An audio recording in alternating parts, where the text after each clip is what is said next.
need your help. Families all over the country need your help to foster the mission of family prayers, especially the Holy Rosary. Contributions of rosaries, how to pray the rosary pamphlets are needed to continue the mission. Please send your donations and support to Father Patrick Peyton's Family Rosary Crusade, Pope Pius XII Catholic Center, 1175 United Nations Avenue, Paco, 1007, Manila.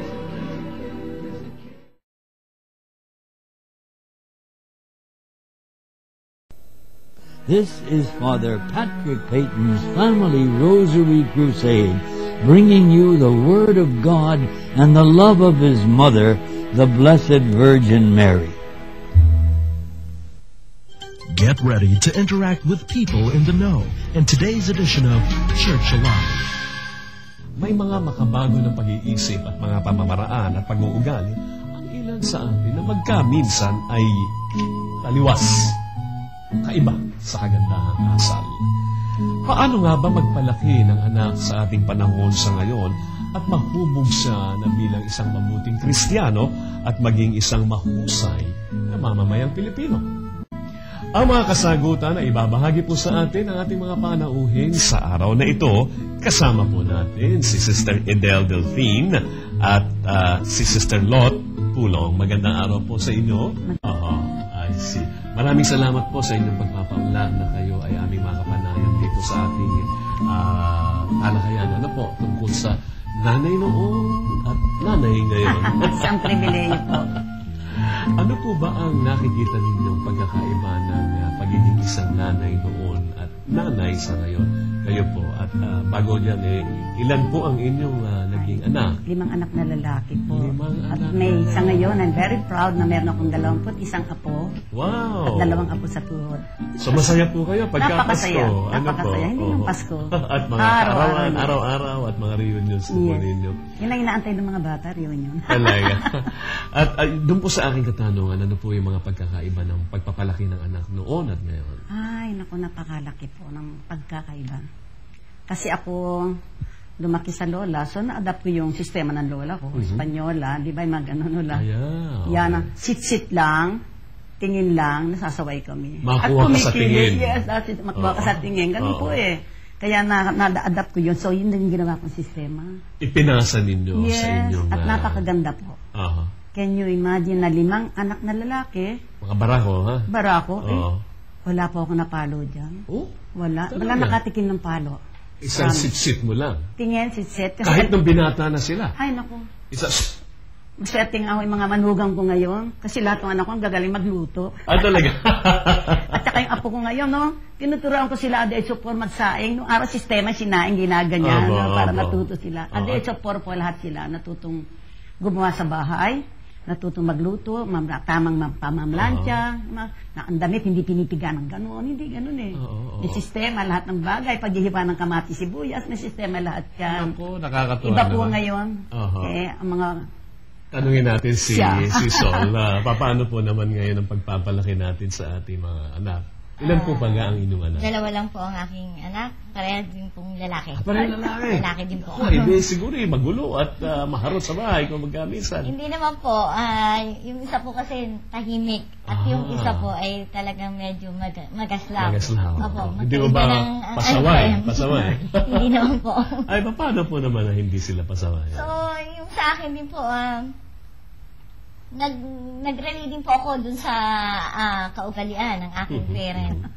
Sinundan ko po ang palakad din ng mother ko. So, ito po ay pinalakad ko din sa kanila. At sa tulong din po ng Diyos ay ito po, napalaki ko rin po ng isang mabait at maayos na mga anak. I see. Ang ibig natin sabihin kayo sa inyong panahon at sa inyong mga panahon, yung inyong namana sa inyong mga magulang ay siya rin yung kinakasanayang kaugalian ng inyong mga anak sa ngayon. Totoo po yun. Na ipinamamana rin niya sa ngayon para wag silang maligaw. Pero hindi ba nagkakaroon ng sinasabi nila na napaka-boring naman ni Mami? Ano ba yan? Ang kulit-kulit naman ni Mami. Kuminsan yan, naririnig ko sa mga bata. Opo, yung generation po kasi ngayon, ibang attitude ng mga bata po, no?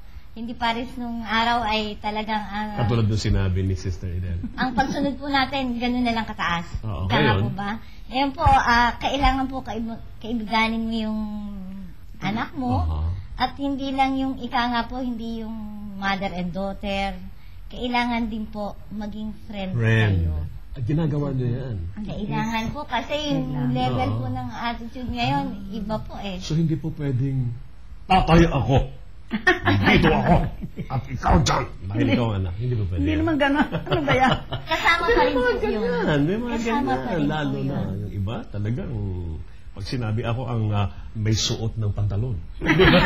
Tandaan niya sa Hindi pamilya. kasi po, gani rin, sister. Sige po.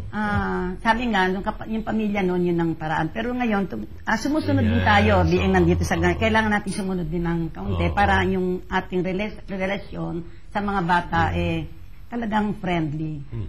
Lola, friend. Gano'n secret nila, alam ko mami nila, di alam, gano'n, Kasi yung nabibuild ni relationship sa magandang pakikipag-usap parati sa kanila. Nakakatuwa po namang marinig yan yung sinabi ninyo. Pero ano po ang masasabi natin na pinaka-challenge ngayon ng mga mothers, sa ating panahon, Sister Lot?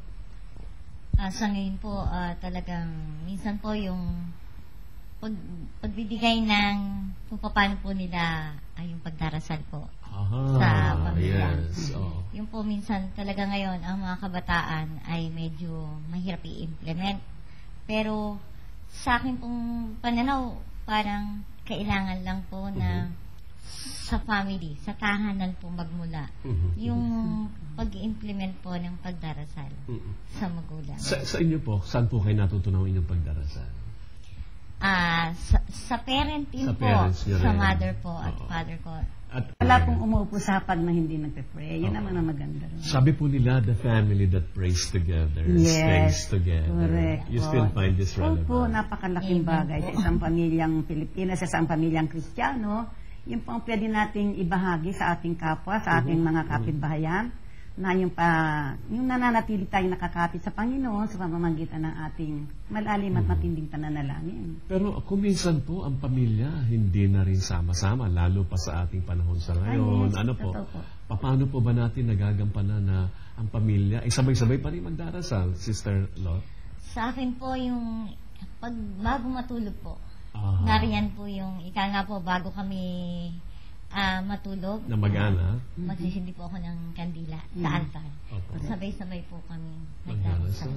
Ay, napakaganda naman yan. Ilaw ng tahanan. Maraming salamat po. At para po sa inyong huling pananalita, para po sa ating mga tagapanood. Ako po nananawagan sa aking mga kapatid na nanonood ngayong oras na ito. Nawa po maging halimbawa tayo sa ating kapitbahayan, sa ating mga kakomunidad, sa ating parokya, na makita sa atin yung magandang halimbawa na isang pamilyang kapit-kamay parating nananalangin. Ang sabi nga po, makikita yan sa ating kilos, sa ating salita, sa ating gawa. Hindi natin sila pwedeng kumbinsin magdasal tayo kung tayo mismo hindi nila nakikitang ginagampanan natin yan. Una-una sa ating pamilya, pag sama-sama tayo nagsisimba, makikita sa ating kaagad yun. Pagmamahal ng Diyos. Amen. Sister, para pa sa lahat ng mga nanay naman. Sa mga nanay po, ang isang paalala ko lang po, ang pagdarasal po ng rosaryo. Ang araw-araw na pagdarasal po ng rosaryo ay napakahalaga. Ang pagbibigis po ng pamilya at ngayon po sa magulong daigdig natin. Ito po ang talagang magiging sandata lang natin para sa kapayapaan. Maraming salamat po. Mga kaibigan natin nakasama sa araw na ito, wala iba kundi sila Sister Edel Delphine at si Sister Lot Polong. Magbabalik pa rin po ang Family Rosary Crusade ng Servant of God, Padre Peyton, CSC. Magkaraan ng ilang panahon. Please stay with us.